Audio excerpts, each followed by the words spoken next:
سبھن کی جان آسمی پہچان آدھر کی گواہ بڑی میں بڑو طویل بڑی میں بڑو ڈھنڈو اثرات و وسرہ میں خیات کی اللہ اے سنٹھا تین چھوکرا انہی جو بڑو جکو اللہ صاحب کو ضرور جا فرشت کو مومن کو ضرور سب سے رہیں گے انشاءاللہ تعالیٰ دکان سے رہیں گے برکتو بسیں لیکن لائن دے چلوانے کے اہم والے کے بھی ثواب لائن والے کے بھی ثواب خالی نویوں کی رحمت والوں سے کہیں ضرور ہے کہ ہی جوبت ہو ایک اپن جو تک بڑی گال کا ہے یہ جو کہیں ہو پتہ انسا بھوکا ضرور ہو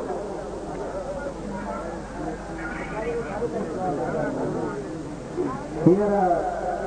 نات مختصر نات للہ گزارت کر دو یا رسول اللہ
وسلم کوتھری دے اندر کچھ کھجور جو گڑیوں رکھل ہیں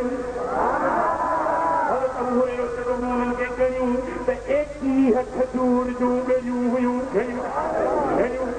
ایک ہی گڑیوں ہویوں مجھے سونے حبیب دے خدمت میں کھڑی آئے سے عرض کیا دو یا رسول اللہ ہی مجھے کوتھریا ان کوتھری دے اندر ہی مجھے کھجورا مجھے دل پر محمد کریم ان کوتھری دے مسا ہاتھ مبارک پھیرایو سائیں فرمائیں تا اے ابو ہریرہ انے ونج فلانے صحابی کے چو انہیں ساکر 10 جنا پیا بھی وٹھیا انہن کے چو تک کھجور کھائے نے حضرت ابو ہریرہ چوئے تو ماں 10 جنا وٹھی آئے کھجور کھائن ویٹھا کھائی ٹھو کیوں اوے 10 جنا اٹھی ویا مجھو کھجور گنی تب پوریوں ایک ہی گڑیوں موجود ہانے ون 10 جنا پیا وٹھیا تو اوے ہی کھجور کھائن وری 10 جنا پیا آیا اوے کھائی ویا کھجور اوتری جو اوتری پورو لشکر پوری جماعت وہ کھجور کھائی ٹھو کیو پر وری بدساں تے کھجور اوتری جو اوتری ابو ہریرہ ہانے ہن کے کھولے نہ ڏس جائیں جیڑی مل ضرورت کوئی کھجور کڈندو رہو کھائیندو رہو خیرات کندو رہو سبحان اللہ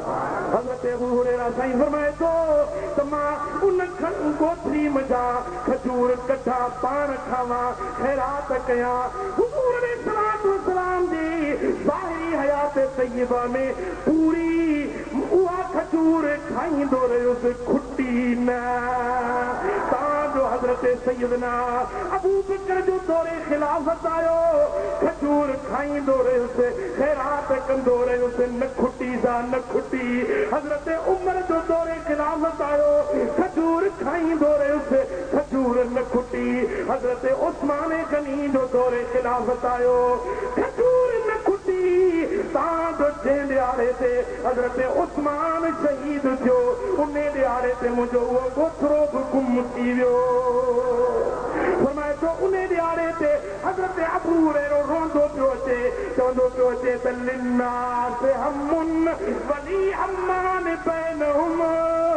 ہم الشراب وهم الشيخ عثمان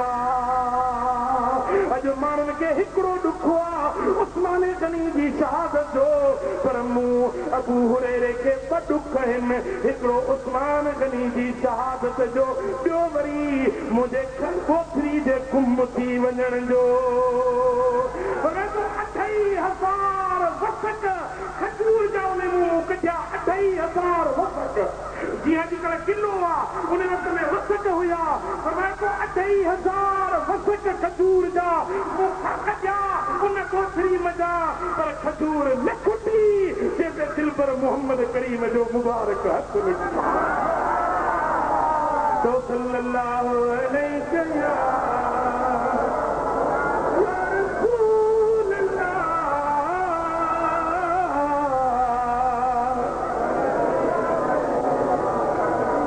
सल्लल्लाहु अलैहि या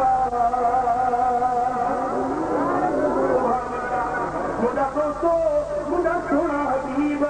हवेली में अचनि था थी रही हुई हबीबन करीमन मानिया के हथ लातो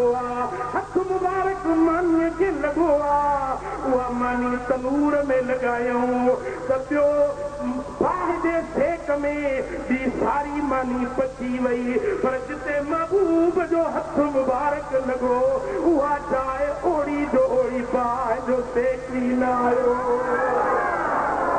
तो सल्लल्लाहु अलैहि या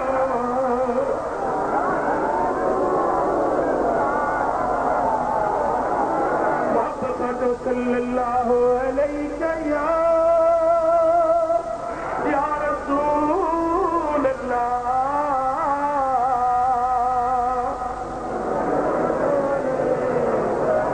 सल्लल्लाहु अलैहि या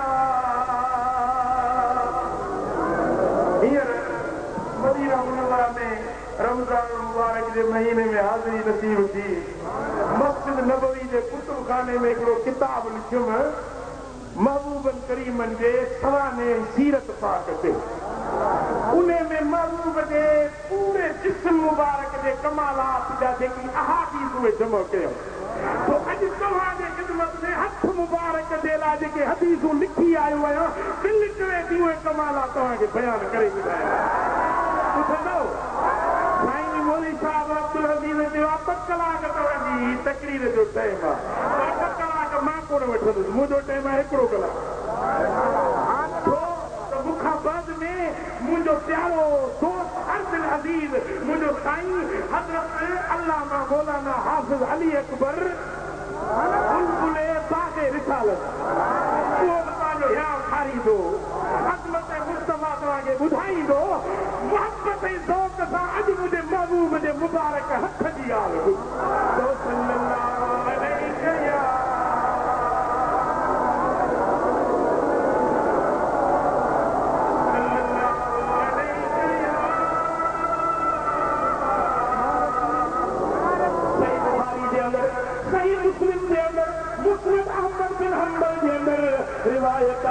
हदीस जो रावी हजरत सैयदना अनस रज़ी अल्लाह ताला अन्हु